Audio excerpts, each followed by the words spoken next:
Here with Nate Walkup. Nate, let's talk. We're here in the bye week. Just beat Kansas State a few days ago. First, Nate, before we get into the season, just want to talk a little bit about your progression as a player. Especially, I'd like to talk about what your preparations were, both physically and mentally, coming in this year. And the reason why I asked that, it seems like you've really added a lot of dimensions to your game. A lot of loose balls, a lot of putbacks going to the hole. It seemed like you really expanded your game in the offseason. Yeah, I knew coming into this year, me and BJ would have to step into a leadership role. I knew I had to step up and replace a lot of things that Brian Davis did, and he did a lot of the junkyard dog stuff. Getting offensive rebounds, playing physical, getting a lot of loose balls. I knew I had to attack the basket more. I couldn't just settle for outside shots. So all those things are things that I just tried to put into my game this year to help the team. Okay. You've always had a nice three-point stroke, but it seemed like your junior year you struggled a little bit, but it seems like you've really found it here your senior season. Anything you did kind of in the off-season differently than in past years? Just, that leadership role that brings confidence. And, I always had a good stroke, and I could always shoot it well when I shot with confidence. So I just had to step up and shoot with confidence this year, and that's what I've been doing more. Okay. Also, I guess on the same theme, free throws. It seems you're well into the 80s right now, and you went through stretches earlier in your career where you'd miss a few in a row. Any extra preparation mentally when you go to the line these days? I've just told myself, the last 3 years I've kind of let my team down with the free throw line. Their 3 points. The New Mexico game last year, I missed 2 big free throws. My freshman year, I missed some free throws versus Baylor. Those are just points that your team has to have. And, I've kind of told myself, not this year. I'm not missing free throws this year. Just not this year. I'm refusing to do it. Just have that in my mind and make myself determined to win the game and not knock down those big free throws. It seems like everybody on the team has that attitude. Free throws have been key down the stretch in many of these games. Even David LeBeau has improved his free throw shooting. Of course, Chris has always been good, and BJ has always been good. What kind of edge does that give you as a team, knowing that you've got 3 or 4 go-to guys that at the end of the game, anybody can go up to the line and knock it down? It's very comforting knowing that when the game's on the line, if we can stop, we can get points at the free throw line. Force teams to foul us is almost giving us 2 points. So when you put good free throw shooting with good in the game defense, that normally leads to a lot of wins in close games. Okay, talk to me a little bit about you talked about being a senior and leadership here. Did you meet with Coach Turgeon at the beginning of the season? Did y'all set some goals for the team and for yourself as a leader of the team? After the season last year, when that ends, during off-season workouts, Coach brings everybody in. Kind of tells them where they're at. What he expects next year, what he thought of this past year, and that was one of the main things. Those are the 2 main things. Was stepping into a leadership role and playing with more confidence were 2 of the big things that me and Coach talked about. Okay, tell me, just Coach Turgeon, just as a coach, day after day on the court. What is it about Coach Turgeon that makes him a good coach? Because everybody's talking about him, obviously, really seems to have this team going at this time almost every year. He's a tough competitor. He doesn't want to lose. He's very level-headed.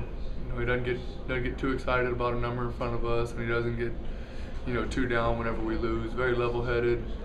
He's really smart a smart coach. Understands the game real well. And he's passionate about winning. He's passionate about his teams. And, he knows he's a good coach. He knows we're a good basketball team, and he wants to get the best out of us that he can. Now it's interesting that that the team's starting to get a lot of press. A lot of people are excited around town. 4-1 in conference, 13th in the nation. But it's interesting. After the Kansas State game, Coach Turgeon said we're not even close to playing our best basketball. That's true.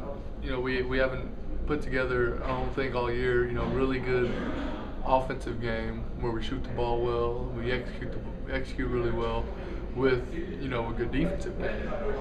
In the Missouri game, I thought we did a decent job of executing, but we scored the game within the 90s. That's not a really good defensive game. In the Kansas State game, we didn't execute well. We played good defense.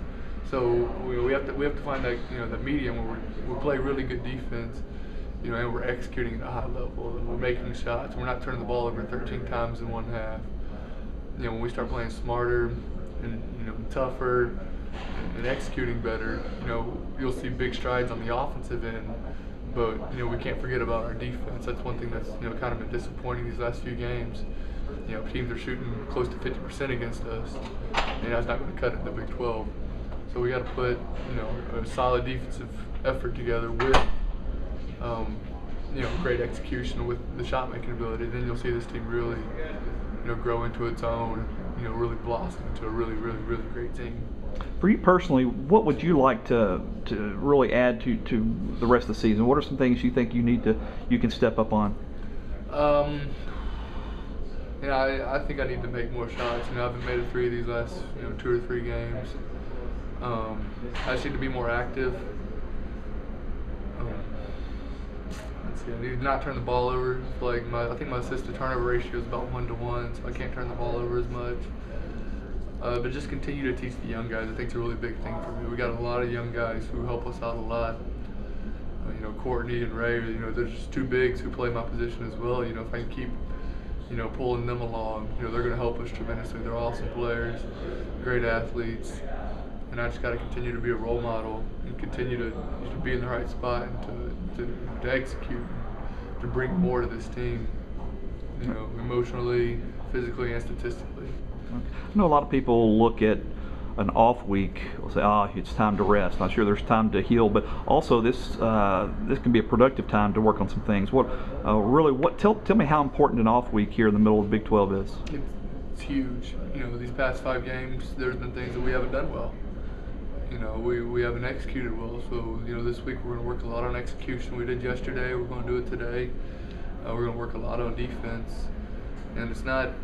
Coach didn't kill us during this week. We don't practice for 4 hours, but at the same time, we got a lot of stuff that we need to do, and we go hard. We compete each day, and we have this week and next week. I think we have 4 practices this week and 3 practices next week without a games. Where we really need to make strides in our execution and our defense, and just each person is improving individually while helping the team improve, and I think that's going to be what's really big about this week and next week. Okay, and finally, Nate, just want to talk a little bit about the crowd at Reed Arena and the students. It seemed like the arena was full last home game and had some nice crowds. Tell me what does a home crowd do for the team during the game, and in your 4 years here, what's the progress you've seen in the sophistication of the crowd and really what they bring to the table? Every team loves playing at home. They love their home crowd. They love when students go crazy. They love when they see all the season ticket holders there each game. It's just an awesome feeling when you run out of the tunnel and you see 13,000 people there at your back and screaming. Everybody gets goosebumps. We think the other teams may be a little taken back. This is our home court. We protect our court, and you especially want to play well in front of those who are supporting you and in front of your own fans. So that's one thing that we take to heart is this is our court and we're going to win on our court. Okay, and just real briefly about the really the crowd, I guess the progression from your freshman year to senior year, just really how the following is kind of built over the last few years. The people are excited about basketball. It goes back to Joe and Dominique. They started it. The past few years, Josh and Sloan and BD and D-Row. Now it's our senior class this time. We've had great players each of these past 6 seasons, and it's just it's great to see people buying into Aggie basketball and people excited about it. And when they're excited, it makes us more excited, and it's just awesome to see people really want to be part of something special. And I think that's what all the crowds want to be a part of.